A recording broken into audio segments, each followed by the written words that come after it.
4 নম্বর প্রশ্ন আমরা দেখতে পাচ্ছি ড্যাশ সান।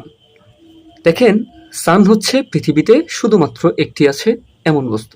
পৃথিবীতে একটি আছে এমন বস্তুর আগে সবসময় আর্টিকেল হিসেবে তা বসবে। রাইজেস ইন দ্য, ইন হচ্ছে এখানে প্রিপোজিশন, সেম রুল অ্যাপ্লাই করতে পারবেন। ইস্ট হচ্ছে নাউন। তাছাড়া দক্ষিণ হচ্ছে পূর্ব হচ্ছে দিক, দিক বোঝায়, যদি দিক বোঝায়, এবং দিক হচ্ছে কয়টি, পূর্ব দিক কয়টি, শুধুমাত্র একটি, তখন আমরা আর্টিকেল হিসেবে সরাসরি দা বসাবো।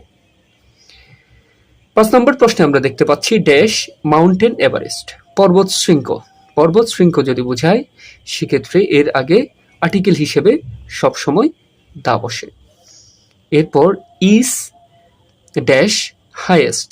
হাইয়েস্ট এখানে হচ্ছে ইএসটি দেখতেছি শব্দের শেষে, যদি শব্দের শেষে ইএসটি থাকে ওই শব্দটা হচ্ছে সুপারলেটিভ। সুপারলেটিভ শব্দের আগে সবসময় হ্যাড লাঞ্চ অ্যাট 1 PM। লাঞ্চের আগে কোনো আর্টিকেল বসে না।